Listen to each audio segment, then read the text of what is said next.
മോഹൻലാൽ നായകനായി എത്തുന്ന പുതിയ ചിത്രം എമ്പുരാൻ പ്രേക്ഷകർ ആകാംക്ഷയോടെ കാത്തിരിക്കുന്ന ചിത്രമാണ്.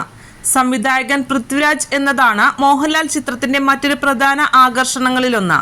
അടുത്തിടെ അമേരിക്കയിൽ ചിത്രീകരണം പൂർത്തിയാക്കിയിരുന്നു. ഇനി ചെന്നൈയിലും ഒരു ഷെഡ്യൂളുള്ള ചിത്രം കേരളത്തിലും ചിത്രീകരിക്കുമെന്നതാണ് പുതിയ ഒരു റിപ്പോർട്ട്. വമ്പൻ ഹിറ്റായ ലൂസിഫറിന്റെ രണ്ടാം ഭാഗമാണ് മോഹൻലാൽ നായകനായി നടൻ പൃഥ്വിരാജ് സംവിധാനം ചെയ്യുന്ന എമ്പുരാൻ. ലൂസിഫറിൽ സ്റ്റീഫൻ നെടുമ്പള്ളി എന്ന കഥാപാത്രമായിട്ടായിരുന്നു പ്രധാനമായും മോഹൻലാൽ എത്തിയത്. ഖുറേഷി എബ്രഹാം ലൂസിഫറിന്റെ അവസാന ഭാഗത്തും പ്രത്യക്ഷപ്പെട്ടു. എമ്പുരാനിലും സ്റ്റീഫൻ നെടുമ്പള്ളി എന്ന കഥാപാത്രമായി മോഹൻലാൽ ഉണ്ടാകുമെന്നും തിരുവനന്തപുരം, കൊച്ചി എന്നിവിടങ്ങളിലായിട്ടാകും പ്രധാനമായും ചിത്രീകരണം ഉണ്ടാവുകയെന്നും അവസാന ഘട്ടത്തിലായിരിക്കും കേരളത്തിലുണ്ടാവുകയെന്നും ഒരു റിപ്പോർട്ടുണ്ട്. സ്റ്റീഫൻ നെടുമ്പള്ളി എന്ന ഖുറേഷി അബ്രഹാമായി ചിത്രത്തിൽ മോഹൻലാൽ എത്തിയപ്പോൾ ആഗോള ബോക്സ് ഓഫീസിൽ 150 കോടി രൂപയിലധികം ബിസിനസ് നേടി ലൂസിഫർ തിളങ്ങിയിരുന്നു. ലൂസിഫറിലെ സ്റ്റീഫൻ നെടുമ്പള്ളിക്കായിരിക്കില്ല രണ്ടാം ഭാഗമായ എമ്പുരാനിൽ പ്രാധാന്യം എന്ന റിപ്പോർട്ടുണ്ട്.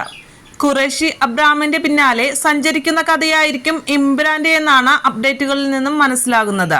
അതുകൊണ്ടാണ് വിദേശ രാജ്യങ്ങളിലടക്കം എമ്പുരാൻ സിനിമ ചിത്രീകരിക്കുന്നതെന്നാണ് റിപ്പോർട്ട്. സംവിധായകൻ പൃഥ്വിരാജും മോഹൻലാൽ നായകനാകുന്ന ചിത്രത്തിൽ നിർണായക വേഷത്തിലുണ്ടാകുമ്പോൾ ഗോവർദ്ധനായി ഇന്ദ്രജിത്ത്, ജതിൻ രാംദാസായ ടോവിനോ തോമസ് തുടങ്ങിയവരുമുണ്ടാകും. ലൂസിഫറിലെ സയ്യിദ് മസൂദിന് രണ്ടാം ഭാഗത്തിൽ കുറച്ചധികം പ്രാധാന്യമുണ്ടാകും. ഛായാഗ്രഹണം നിർവഹിക്കുന്നത് സുജിത് വാസുദേവാണ്. മലയാളത്തിന് പുറത്തെയും വമ്പൻ താരങ്ങളുണ്ടാകും.